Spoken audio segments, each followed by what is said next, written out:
L'énergie du futur, en association avec Masdar. Une approche holistique de l'énergie renouvelable et des technologies propres. Chaque fois que nous allumons la lumière, lorsque nous conduisons, nous brûlons de l'énergie. Elle est pour l'essentiel issue des combustibles fossiles, le fruit d'un processus long de millions d'années, parti en fumée en quelques siècles seulement. Il semble donc clair que nous avons un problème. Nous consommons une quantité faramineuse d'énergie. Du coup, nous arrivons aux limites de ce que la Terre peut fournir. Mais la bonne nouvelle, c'est qu'il existe des alternatives. Aujourd'hui, nous découvrons de nouvelles sources d'énergie propre dans les endroits les plus improbables. Peut-on y arriver? Certainement. Je suis M. Sanjan. La course à l'énergie du futur est lancée.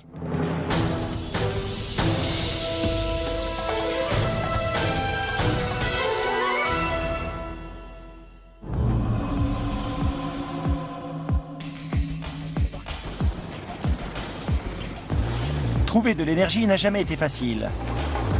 Cela a toujours exigé quantité d'innovation, de larges dépenses et de gros risques. En d'autres mots, il faut dépenser de l'énergie pour trouver de l'énergie. Aujourd'hui, plus que jamais. L'énergie est le produit le plus précieux de nos sociétés modernes. C'est le moteur de notre civilisation. Pas étonnant dès lors que nous soyons capables d'explorer les plus improbables recoins de notre planète afin d'en trouver. Je survole le golfe du Mexique. Nous sommes à 150 km des côtes. Il y a quelques décennies seulement, personne n'aurait imaginé partir aussi loin pour puiser du pétrole.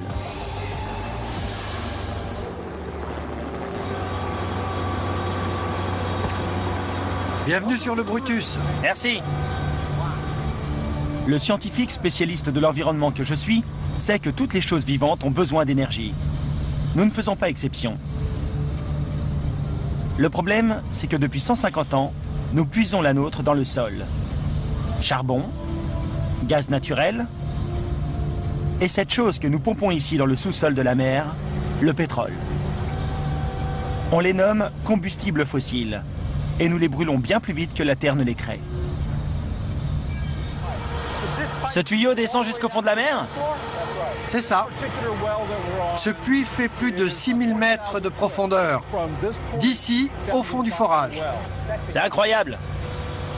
On ne fait pas plus profond. C'est un véritable défi.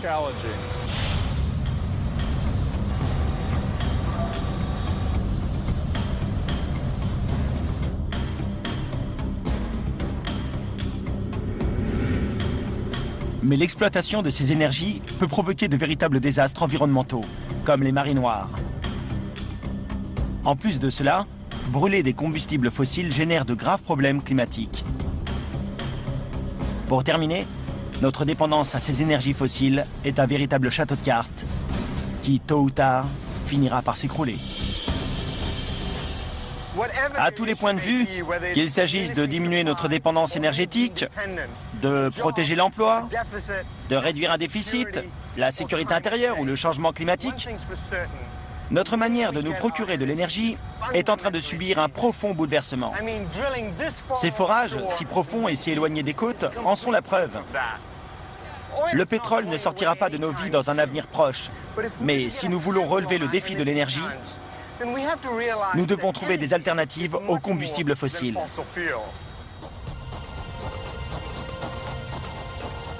Électricité, lignes électriques et pompes à essence sont la représentation que nous nous faisons le plus fréquemment de l'énergie. Mais regardez autour de vous, l'énergie est partout. Chaque jour, le soleil nous baigne de son énergie.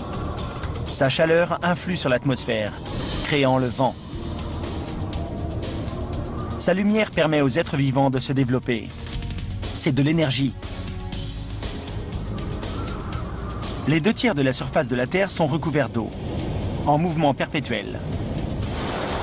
C'est également de l'énergie. La surface de notre Terre elle-même bouge chaque jour, élevant des montagnes, créant de nouveaux océans. Plus simplement, l'énergie, c'est le mouvement, et il est tout autour de nous. Mais quelle que soit la forme qu'elle revêt, cette énergie vient essentiellement d'une même source. Une gigantesque boule de gaz incandescent située à des millions de kilomètres de la Terre, le Soleil. Le Soleil est une usine à énergie. Sa gravité brise continuellement les atomes d'hydrogène situés dans son noyau, les convertissant en hélium et libérant d'impressionnantes quantités d'énergie. Une énergie qui atteint la Terre sous la forme de rayonnement solaire. Le professeur Michio Kaku est physicien théoricien. Il peut nous éclairer sur ce processus. Pensez à ça. Quand vous vous levez, vous petit déjeunez. Eh bien, l'énergie de vos muscles, les mouvements de votre corps, tout cela, d'une certaine manière, c'est de l'énergie solaire recyclée. Tout ça, tout ce que l'on voit. Tout ce qui nous entoure. Même ce stand de hot dog? Tout à fait. Incroyable. 2, s'il vous plaît. Comment ça fonctionne? Grâce à la photosynthèse, les plantes captent l'énergie du soleil. Le blé se transforme en pain. Le soleil permet également à l'herbe qui nourrit les vaches de pousser, ce qui fournit la viande pour ces hot dogs. On constate que l'énergie change constamment de forme, de rayons solaires à herbe, à vache, à hot dog, à vous. Les animaux puisent l'essentiel de l'énergie qui leur est nécessaire dans leur nourriture. Et à une époque, nous faisions de même. Mais cette époque est depuis longtemps révolue. Les animaux utilisent l'énergie très différemment de nous. Ils l'utilisent pour leur survie, pour se nourrir. Les humains, quant à eux, consomment autant d'énergie qu'il est possible. Pour le divertissement, les loisirs, pour se rendre en week-end à la campagne, pour skier et bien d'autres choses.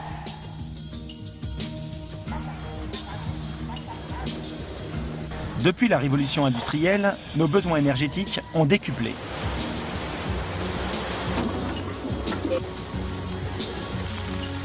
Aujourd'hui, la nourriture ne représente qu'une infime partie de l'énergie que nous consommons. On peut voir les choses ainsi. La nourriture que j'ai mangée ce matin me permet de faire fonctionner cette ampoule de 100 watts. Et ce n'est pas aussi facile qu'il y semble. Je dois pédaler à vive allure pour allumer une seule ampoule. Si je voulais alimenter tous les objets de ma vie quotidienne, ce n'est pas de 100 watts d'énergie que j'aurais besoin, mais de 1200 watts. Il faudrait plus de 100 personnes à mon service, pédalant continuellement 24 heures sur 24, 7 jours sur 7, juste pour me permettre de poursuivre mon style de vie. C'est vraiment beaucoup d'énergie. C'est la raison pour laquelle nous sommes tellement dépendants aux combustibles fossiles.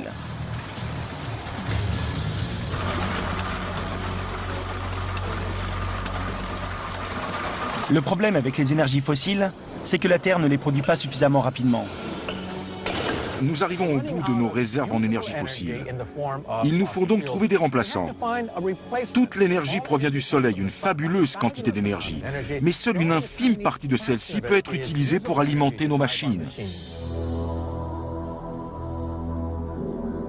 Nous ne pourrons certainement pas attendre plusieurs millions d'années pour que Dame Nature crée de nouvelles réserves d'énergie fossile. Que faire alors ? Quelles sont les alternatives pour, dès aujourd'hui, fournir notre monde en énergie ?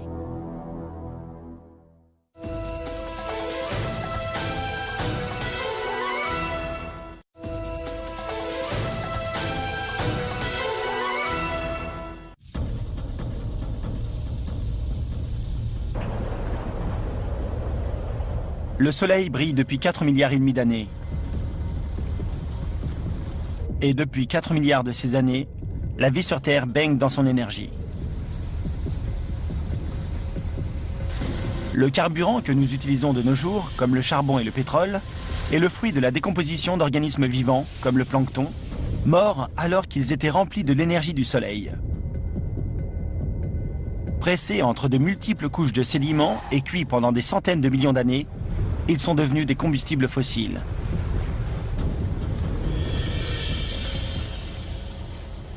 C'est la raison pour laquelle les combustibles fossiles sont si efficaces. Ils sont un condensé d'énergie du Soleil.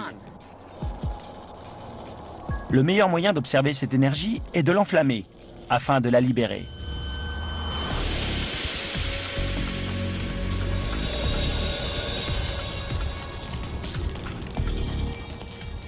On sent bien l'énergie qui se dégage. Une énergie très ancienne issue du soleil. Elle est suffisante pour propulser une voiture de 3 tonnes sur des kilomètres. Les combustibles fossiles sont puissants et concentrés. Le défi est donc de réussir à trouver une énergie renouvelable qui soit aussi efficace. Pour ce faire, les scientifiques se sont transformés en prospecteurs. Nous en rencontrons un dans le désert du Nevada. On sort les deux? Les deux, oui, on va les poser par là. Steve Wilcox, ingénieur, est un pionnier des énergies nouvelles. Ouvrons-les. Son travail consiste à repérer les endroits où les rayons du soleil brillent avec le plus d'intensité.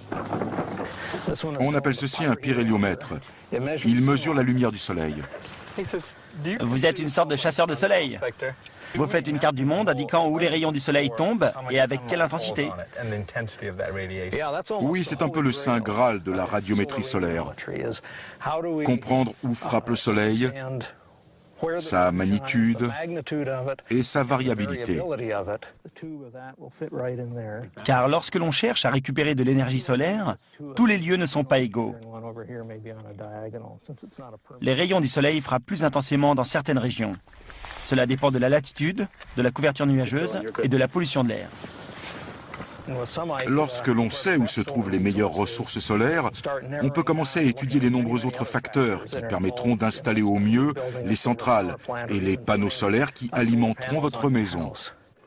Il faut l'aligner selon un axe nord-sud.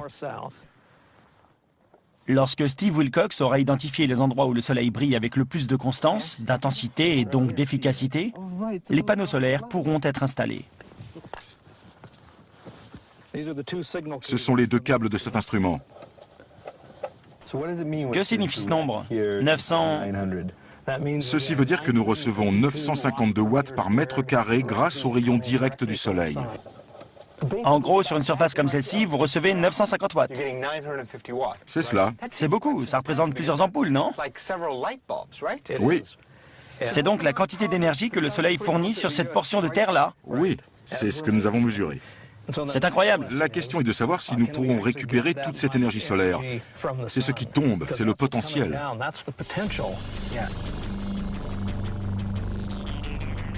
Un mètre carré peut délivrer presque 1000 watts. Si l'on voulait alimenter une ville comme Las Vegas de cette manière, il faudrait des panneaux solaires sur une superficie de 150 km² environ. Cela semble beaucoup, mais c'est peut-être réalisable. Pour alimenter le monde dans son ensemble, il faudrait recouvrir un pays de la taille de la Grèce. Une sacrée superficie.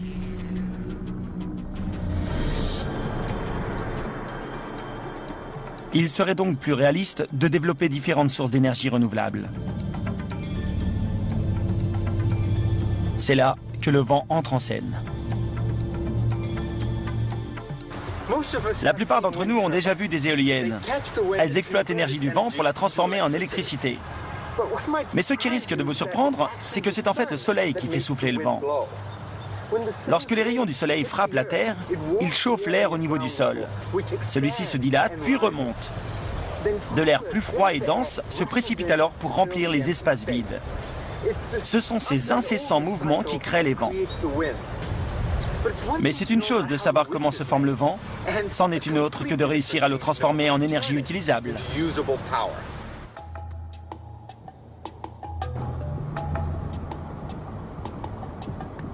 C'est ici que le Bob Baker, météorologue originaire de l'Oregon, entre en scène. Si l'on n'a pas forcément besoin d'un monsieur météo pour savoir dans quel sens soufflent les vents, cela peut aider. Comme Steve Wilcox, Bob Baker est un prospecteur d'énergie. Son travail consiste à repérer les endroits où les vents soufflent avec force et constance. Les endroits les plus propices à l'installation d'éoliennes. Pour ce faire, il travaille comme un détective. L'un des meilleurs indices, c'est la végétation déformée par les vents. Ici, la déformation des arbres est très importante. Plus les arbres sont déformés, plus les vents sont forts. Ce sont les sites qu'il faut privilégier, ceux où les vents sont les plus forts, où ils développent de plus d'énergie, ceux qui permettront la meilleure exploitation.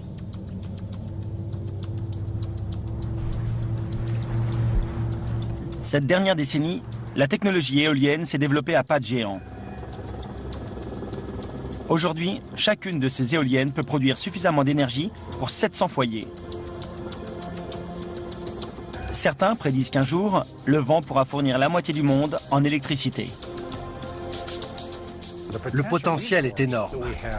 La plupart des gens n'ont pas conscience de la force des vents et de la manière dont on peut les transformer en énergie utile, comme de l'électricité. C'est une ressource énorme que l'on commence tout juste à exploiter. Mais l'énergie éolienne a les mêmes défauts que l'énergie solaire.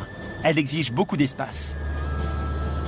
Si l'on voulait alimenter l'ensemble de la planète avec le vent, nous devrions allouer près de 2% de toutes les terres disponibles aux fermes éoliennes. Sans oublier que l'on ne peut pas toujours compter dessus. Lorsque vous appuyez sur l'interrupteur, vous ne voulez pas que ça affiche « Désolé, le vent ne souffle pas aujourd'hui » ou bien « Le soleil est couvert ». Vous voulez de l'électricité sur le champ. C'est le principal défaut de ces énergies renouvelables. Il existe une autre forme puissante d'énergie renouvelable, peu gourmande en espace. Et d'une certaine manière, c'est la plus fiable de toutes. Lorsque le vent souffle sur la surface des océans, il crée des vagues qui délivrent une énergie importante et exploitable.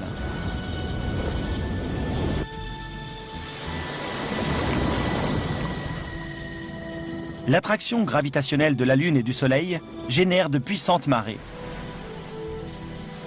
C'est une énergie que nous pouvons également exploiter. Nous exploitons l'énergie de l'eau depuis des milliers d'années et nous l'utilisons toujours. L'énergie hydroélectrique produit 16% de l'électricité mondiale.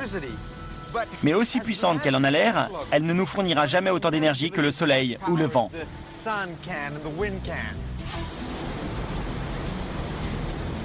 En matière de barrages, nous sommes presque arrivés au bout de nos possibilités. Mais les fleuves et les rivières ne sont pas les seuls endroits où exploiter l'énergie hydraulique. Les ingénieurs sont déjà en train de travailler à de nouvelles technologies pour tirer profit des marées et des vagues afin d'un jour pouvoir alimenter des millions de foyers, d'entreprises et d'usines en électricité. Malgré ces limitations, l'avantage de l'énergie hydraulique est qu'elle est continue, plus que l'éolienne et la solaire. Mais existe-t-il une source d'énergie plus stable encore ? Oui, mais pour la trouver, il ne faut pas regarder en l'air ou autour de nous, mais en bas, au cœur même de notre planète.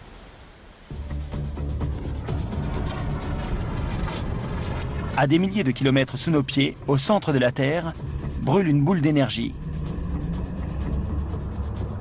La température du noyau terrestre dépasse les 6000 degrés. Presque celle de la surface du Soleil. Mais inutile de descendre si loin pour profiter de la puissance du noyau terrestre. À 3 km de profondeur, la croûte terrestre est suffisamment chaude pour porter l'eau à ébullition. Depuis n'importe quel point sur la planète, il suffit donc de creuser suffisamment pour pouvoir profiter de l'énergie géothermique. C'est une énergie ancienne, issue du cœur de notre Terre lorsqu'elle s'est formée il y a des milliards d'années.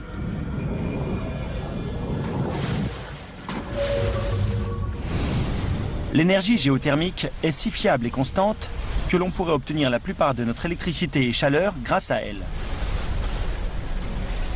Mais exploiter cette chaleur est coûteux. Aujourd'hui, la géothermie naturelle génère moins d'1% de l'électricité mondiale. Ce n'est pas beaucoup. Certains commencent d'ailleurs à se demander si ces nouvelles sources d'énergie renouvelables nous permettront de préserver notre mode de vie actuel.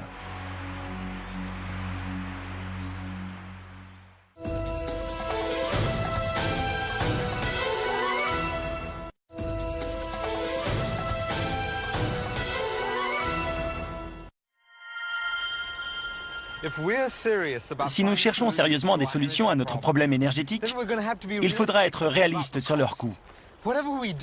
Quoi que l'on fasse, cela devra valoir l'effort investi.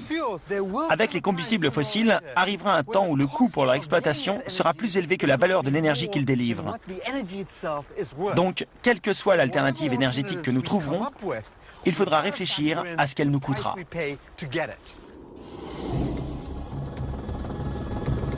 Nous devrons faire plus qu'exploiter l'énergie de la nature.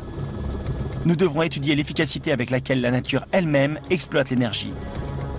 C'est ce que fait l'écologue Charlie Hall. Je suis obsédé par l'énergie, c'est sûr. Charlie Hall pense que la seule manière pour une créature ou une société de survivre, c'est de produire plus d'énergie qu'elle n'en consomme.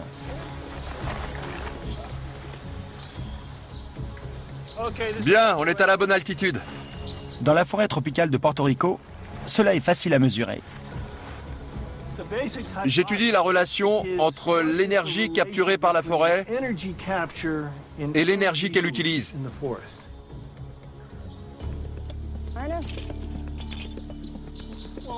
Oscar, tu penses pouvoir atteindre cette fourche là-haut? Bien joué! Charlie Hall et son équipe mesurent la photosynthèse et les niveaux de respiration de ces arbres afin de repérer ceux possédant la meilleure balance énergétique. Si un arbre doit dépenser plus d'énergie qu'il n'en reçoit pour survivre dans un endroit, il mourra. Un arbre sain doit trouver l'équilibre entre l'énergie entrante et l'énergie sortante.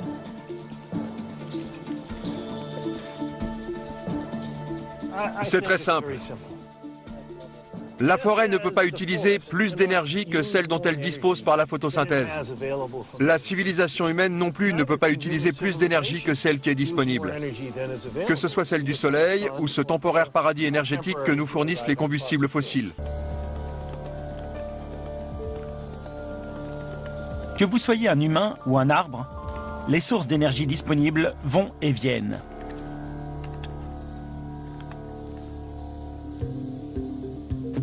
Parfois, la vie bénéficie d'un cadeau énergétique inattendu.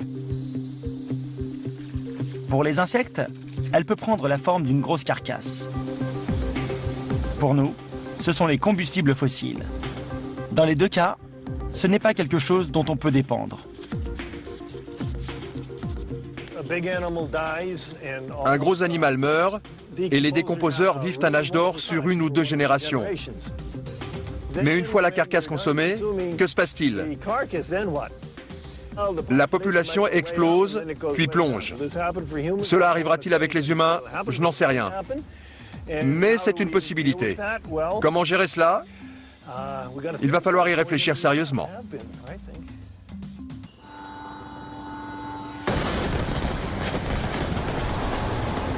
Jusqu'à très récemment, notre bilan énergétique était sain. La dépense énergétique nécessaire pour extraire les combustibles fossiles des sous-sols était bien plus faible que l'énergie qu'elle fournissait. Mais le bilan est en train de se modifier. Nous devons prospecter plus loin, forer plus profondément et payer le prix de conflits régionaux et de pollution environnementale. L'énergie ne nous a jamais autant coûté. Mais malgré son prix, nous en voulons toujours plus. Nous consommons autant d'énergie que possible. Et la conséquence, c'est que nous atteignons les limites de ce que la Terre peut nous procurer. Un jour, nous aurons épuisé les réserves de certains combustibles fossiles. Avant d'en arriver là, nous ferions bien d'écouter certaines des leçons que nous délivre la nature. Des leçons qui pourraient bien améliorer nos modes de vie. Les plantes et les animaux optimisent la gestion de l'énergie dont ils disposent. Ce sont des modèles d'efficacité. Modèles qui ont déjà transformé notre monde. Les yeux des papillons de nuit sont conçus pour absorber le maximum de lumière. Un modèle idéal pour concevoir des panneaux solaires. Plus un véhicule est lourd, plus il consomme. Les troncs sont lourds et solides afin de permettre aux arbres de tenir debout, tandis que leurs branches, souples, les autorisent à plier sous le vent. Nous pouvons imaginer des voitures sur le même modèle, robustes en certains points pour garantir la sécurité, mais poids-plumes partout ailleurs de manière à réduire leur consommation. Lorsque les ingénieurs japonais ont cherché à améliorer les performances de leurs trains à grande vitesse, ils se sont inspirés de la morphologie du bec de martin pêcheur, qui fend les airs et les eaux avec une impressionnante efficacité. Aujourd'hui, leurs trains roulent 10% plus vite, en dépensant 15% d'électricité en moins. La nature ne brûle aucune calorie inutilement. Il faut s'en inspirer. Aujourd'hui, avec la même quantité d'énergie, nous pourrions faire plus que maintenir notre qualité de vie. Nous pourrions l'améliorer. Les avions d'aujourd'hui brûlent une impressionnante quantité de kérosène. Plus de 2% de tout le pétrole que nous utilisons. David Lentink, chercheur en biomécanique à Harvard, a imaginé des avions qui pourraient voler plus loin avec moins de carburant. Les oiseaux modifient la forme de leurs ailes afin d'optimiser leur vol. Si vous voulez voler avec le maximum d'efficacité, pour chaque vitesse, chaque manœuvre, il y a une forme d'aile différente qui est plus efficace. Dans la nature, les maîtres dans ce domaine sont les oiseaux.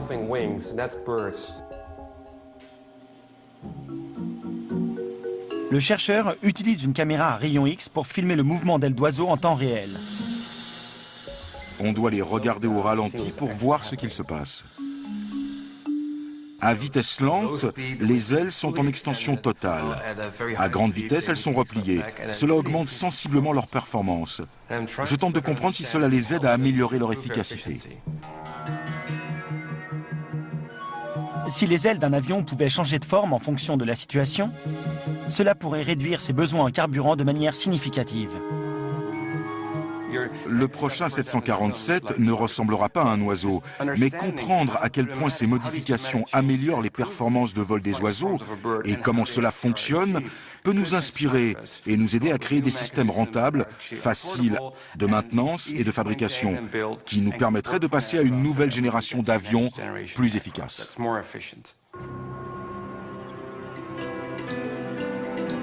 Mais les ingénieurs aéronautiques ont peut-être une leçon plus importante encore à tirer des oiseaux. En observant ces oiseaux voler en groupe, nous apprenons comment ils optimisent leurs dépenses énergétiques grâce au groupe. C'est pour cela que le chercheur leur impose cet exercice en soufflerie.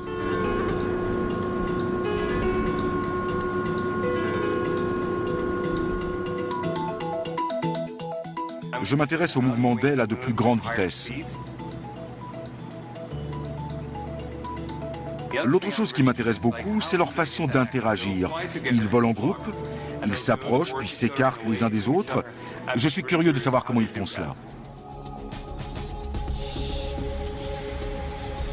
La manière dont les oiseaux volent en groupe pourrait nous donner des idées sur la façon de piloter nos avions.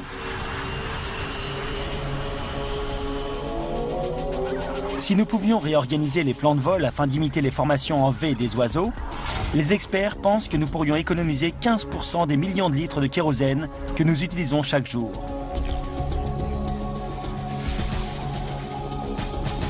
Mais quelles que soient les économies d'essence que nous arriverons à réaliser, nous aurons tout de même toujours besoin d'autres sources de carburant.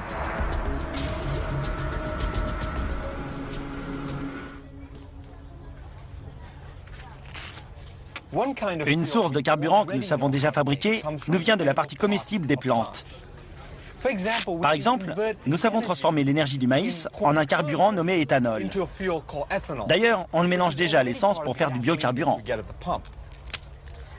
Le souci, c'est que nous avons besoin de l'essentiel du maïs que nous cultivons pour nous nourrir. Et nous ne faisons rien de l'énergie enfermée dans ces feuilles. Nous les jetons car nous ne savons pas comment l'extraire. Imaginez les perspectives nouvelles qui s'offriraient à nous si nous y arrivions. L'énergie qui réside au cœur des plantes est enfermée dans un matériau très dur. La cellulose doit être suffisamment solide pour maintenir la plante à la verticale. Mais elle enferme également l'énergie de la plante au niveau cellulaire. Si l'on arrivait à briser cette cellulose, on accéderait à une incroyable ressource d'énergie.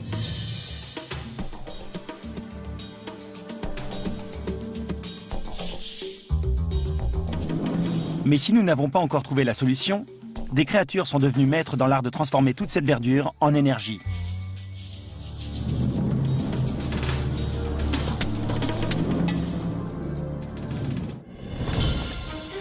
Ce sont les micro-organismes qui transforment nos déchets organiques en compost. Ce sont les agents du pourrissement. Et lorsque les choses pourrissent, elles libèrent de l'énergie. Les scientifiques pensent que si des microbes peuvent y arriver, nous devrions pouvoir les imiter.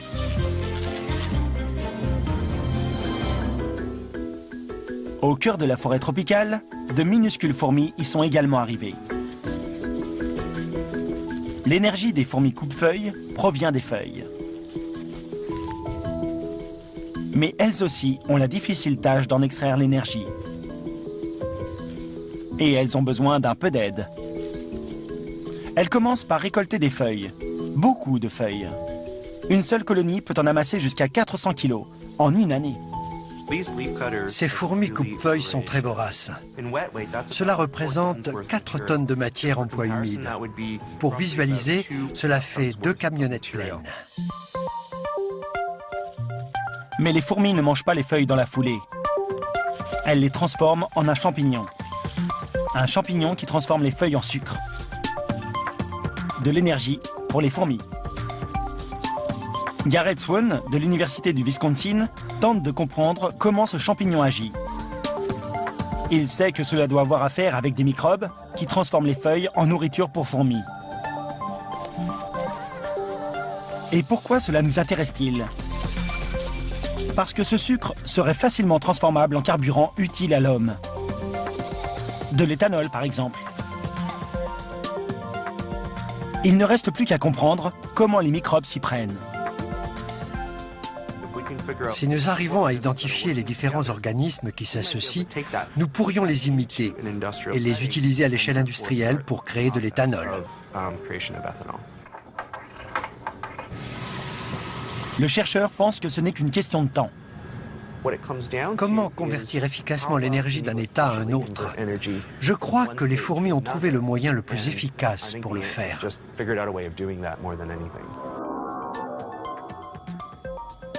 Et lorsque nous aurons enfin compris, nous aurons les ressources suffisantes pour créer des quantités industrielles d'éthanol. De par le monde, des personnes utilisent l'éthanol comme source d'énergie propre.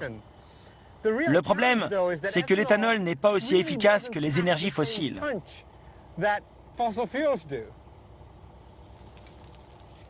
Lorsque vous le brûlez comme ceci, l'énergie n'est pas aussi intense. Regardez cette flamme. Je suis assez proche d'elle et ce n'est pas si chaud que cela. Et voici de l'essence. On peut presque voir l'énergie qui s'en dégage. L'éthanol n'est pas aussi énergétique. L'éthanol ne possède que 80% de la densité énergétique des combustibles fossiles. Il faut donc utiliser beaucoup plus d'éthanol pour parcourir la même distance. Il est peu probable que nous ne passions tous à l'éthanol dans un proche futur. Et cela, même si nous réussissons à le produire en quantité suffisante. Cela pose donc une question gênante. Existe-t-il une énergie alternative aussi calorique que les combustibles fossiles ?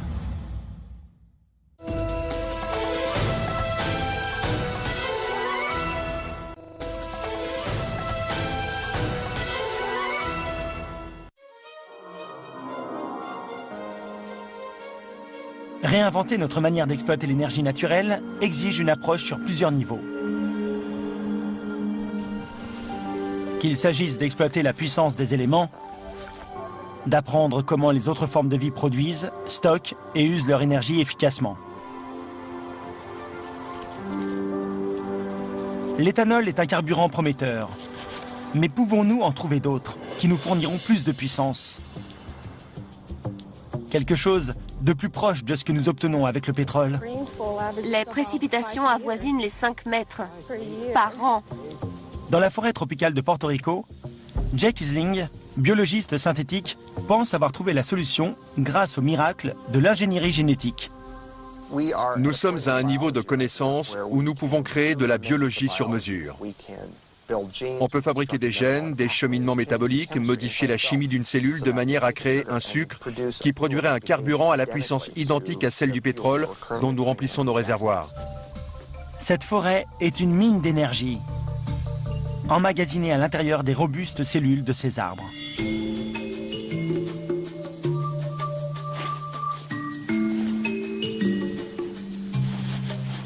Il y a plusieurs mois, l'équipe de Jake Isling a rempli des filets de feuilles mortes et les a enfouis dans le sol de la forêt. Ils les ont placés ici afin de capturer de gloutons microbes. Ils sont là. Elles se sont décomposées pendant plus d'1 an. Super. Ces microbes contiennent de puissants enzymes, suffisamment puissants selon le chercheur pour créer un carburant pouvant rivaliser avec l'essence. Je recherche des enzymes particulièrement puissants. Voilà. Je pense que certains des meilleurs enzymes qui existent sur Terre pour dégrader la biomasse se trouvent ici, dans la forêt tropicale de Porto Rico. Certains microbes de cette forêt peuvent transformer un lit de feuilles en compost en moins d'1 année. Mais c'est loin d'être assez rapide pour le chercheur. Nous le retrouvons dans son laboratoire de l'Université de Berkeley, en Californie. Ces enzymes ont une fonction basique: briser rapidement de grosses molécules en plus petites afin de les transformer en carburant.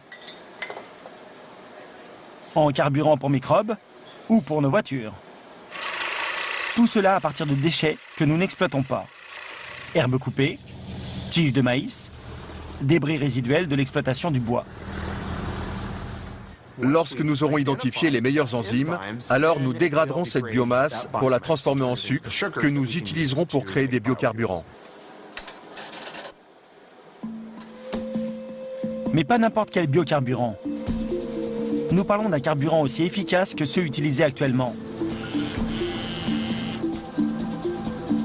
Jake Isling a trouvé le moyen de créer en une journée ce que la Terre met des millions d'années à produire. C'est vraiment cool.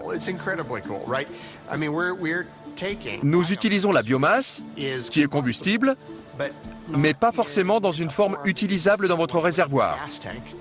Et nous la transformons en une forme chimique extrêmement inflammable, très énergétique, qui permettra de faire rouler votre véhicule sur des kilomètres.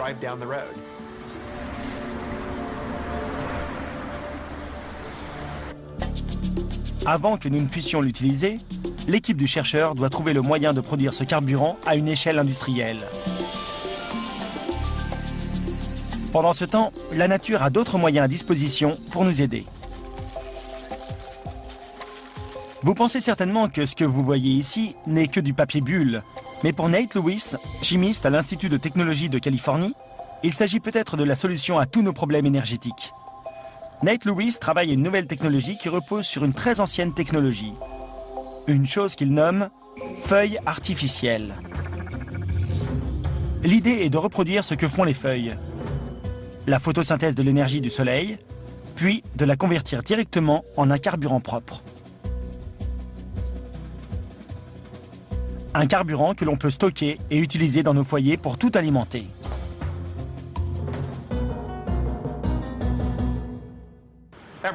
Tout le monde connaît les plantes et les cellules solaires. Nous essayons de les combiner. Les plantes stockent l'énergie pour la nuit, pas les cellules solaires. Il serait donc très efficace de pouvoir combiner les deux en un même dispositif. Le meilleur de deux mondes, le naturel et le technologique. Ce serait magnifique. Les feuilles artificielles de Nate Lewis fonctionnent à l'identique des feuilles réelles. Elles commencent par transformer l'énergie du soleil en énergie chimique, puis elles la stockent. Les plantes exploitent les rayons solaires pour diviser les molécules d'eau en oxygène et en hydrogène. Elles utilisent ensuite l'hydrogène pour créer du sucre. Nate Lewis ne cherche pas à créer du sucre, il cherche l'hydrogène. Saisissez cette électrode. Cette grosse sucette? C'est un très gros échantillon de silicium. Pour ce faire, il a besoin d'un vase rempli d'eau, d'un morceau de silicium, le même matériau utilisé dans les panneaux solaires, et d'une lampe. qui simule la lumière du soleil. Plongez-la dedans et attachez-la. Comme ça? Attachez-la solidement en direction de la lumière. Connectez le circuit. Maintenant, il faut connecter ce fil afin qu'il fasse passer le courant électrique entre ces deux pôles. Et en faisant cela, il va créer des bulles d'hydrogène grâce au rayonnement solaire. C'est parti!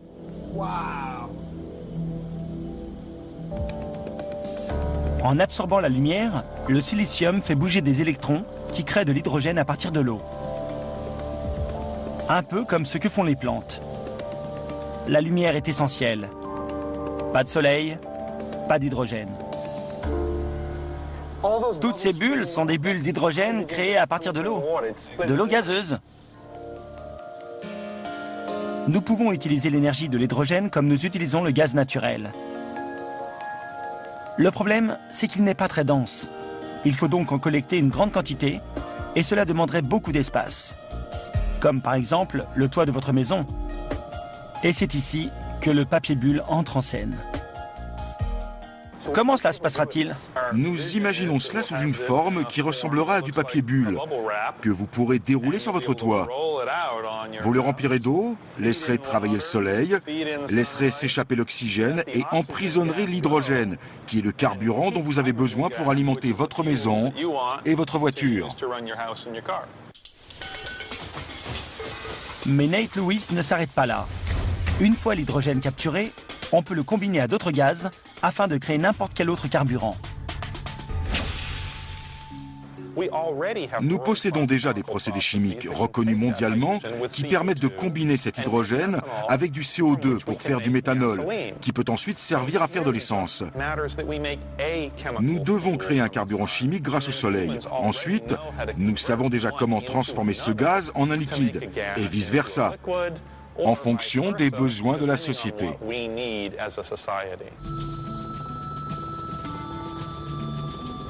Ces recherches n'en sont qu'à leur début. Mais si ce concept fonctionne à large échelle, cela pourrait totalement modifier notre manière de trouver et d'utiliser l'énergie. De nos maisons à nos voitures, à nos villes et à l'ensemble de nos économies. C'est un grand si. Pas uniquement pour les feuilles artificielles de Nate Lewis, mais pour toutes ces recherches qui veulent exploiter l'énergie de notre milieu naturel.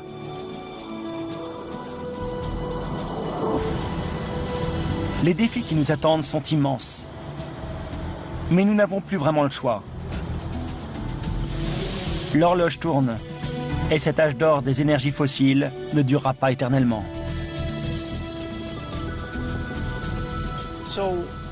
Pouvons-nous y arriver? Certainement.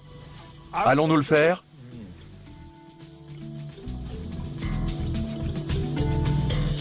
Je suis prudemment optimiste. Nous sommes au bord du précipice. Quand les historiens regarderont l'histoire du XXIe siècle, ils écriront sûrement que nous sommes passés très près du chaos énergétique.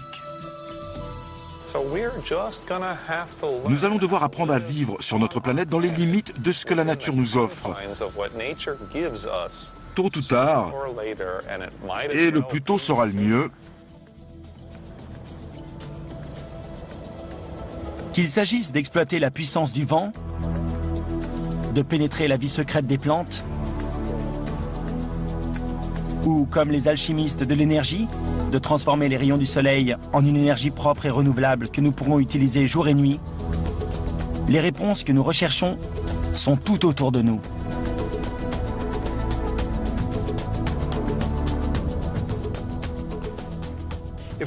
Si nous arrivons à réunir la technologie, l'argent et la volonté politique afin d'exploiter toute cette énergie qui nous entoure, nous aurons fait un pas de géant vers la résolution de l'un des plus gros défis que devra relever l'humanité. Avoir une source d'énergie propre et durable pour toutes nos activités. N'oubliez pas, toute l'énergie dont nous avons besoin est à portée de main. Adaptation Thomas Goupil avec les voix de Benoît Dupac, Gilles Marino, Stéphane Russell, Isabelle Périllot, Cyril Thureau et Emmanuel Fouquet.